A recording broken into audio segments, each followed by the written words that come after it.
ಒಂದು ದಟ್ಟವಾದ ಅರಣ್ಯದಲ್ಲಿ ಭಯಂಕರ ಸಿಂಹವೊಂದು ವಾಸಿಸುತ್ತಿತ್ತು. ಎಲ್ಲಾ ಪ್ರಾಣಿಗಳು ಅದನ್ನು ನೋಡಿ ಭಯಪಡುತ್ತಿದ್ದರು. ಆ ಸಿಂಹದ ಗರ್ಜನೆ ಕೇಳಿದರೆ ಸಾಕು, ಕಾಡಿನ ಎಲ್ಲಾ ಪ್ರಾಣಿಗಳು ಓಡಿ ಹೋಗುತ್ತಿದ್ದು.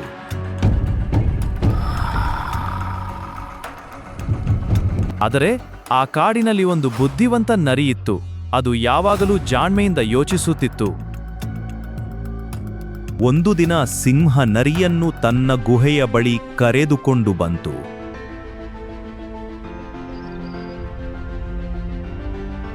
ನರಿ, ನೀನು ತುಂಬಾ ಚತುರ ಅಂತ ಕೇಳಿದ್ದೇನೆ. ನನ್ನ ಜೊತೆ ಸ್ನೇಹ ಮಾಡ್ತೀಯಾ?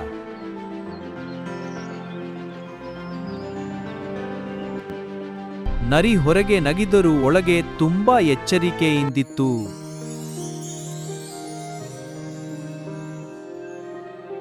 ಆದಾಗ ನರಿ ಒಂದು ವಿಷಯ ಗಮನಿಸಿತು.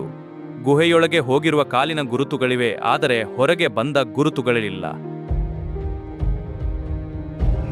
ಅದನ್ನು ನೋಡಿ ನರಿಗೆ ಸತ್ಯ ಅರ್ಥ ಆಯಿತು. ಸಿಂಹ ಎಲ್ಲ ಪ್ರಾಣಿಗಳನ್ನು ಮೋಸ ಮಾಡುತ್ತಿತ್ತು.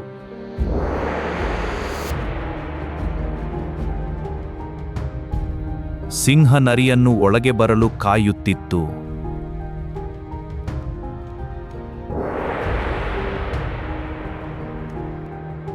ನರಿ ಹೇಳಿತು, ಮಹಾರಾಜ, ನಾನು ಒಳಗೆ ಬರ್ತೀನಿ, ಆದ್ರೆ ಒಂದು ಅನುಮಾನ ಇದೆ.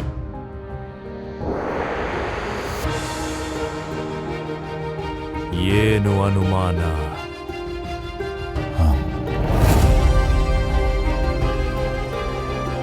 ಗುಹೆಯೊಳಗೆ ಹೋಗಿದ ಗುರುತುಗಳಿವೆ, ಆದರೆ ಹೊರಗೆ ಬಂದ ಗುರುತುಗಳೇ ಇಲ್ಲ.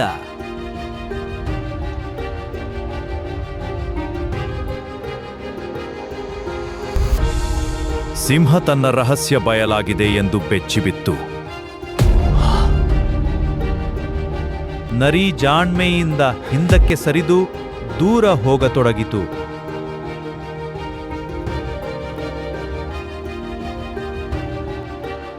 ತನ್ನ ಬುದ್ಧಿವಂತಿಕೆಯಿಂದ ನರಿ ದೊಡ್ಡ ಅಪಾಯದಿಂದ ಪಾರಾಯಿತು.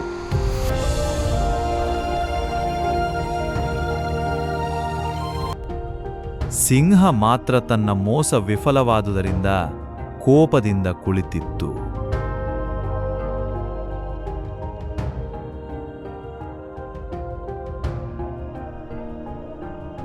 ಕಾಡಿನ ಎಲ್ಲಾ ಪ್ರಾಣಿಗಳು ನರಿಯ ಜಾಣ್ಮೆಯನ್ನು ಮೆಚ್ಚಿಕೊಂಡವು. ಈ ಕಥೆಯ ನೀತಿ: ಬುದ್ಧಿವಂತಿಕೆ ಮತ್ತು ಎಚ್ಚರಿಕೆ ಇದ್ದರೆ ಯಾವ ಅಪಾಯದಿಂದಲೂ ಪಾರಾಗಬಹುದು.